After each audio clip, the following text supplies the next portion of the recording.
श्रीगणेशाय नमः। नारद उवाच प्रणम्य शिरसा देवं गौरीपुत्रं विनायकं भक्तावासं स्मरे नित्यम् आयुः कामार्थसिद्धये।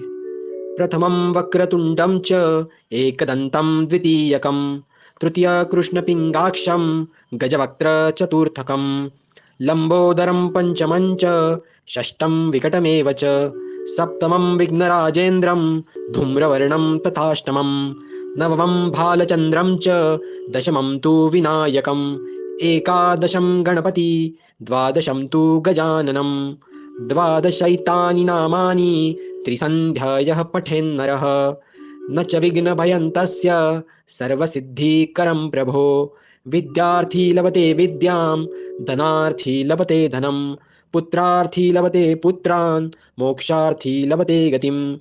जपेत् गणपति स्तोत्रं षड्भैर्मासै फलं लभेत् संवत्सरेण सिद्धिं च लभते नात्र संशयः।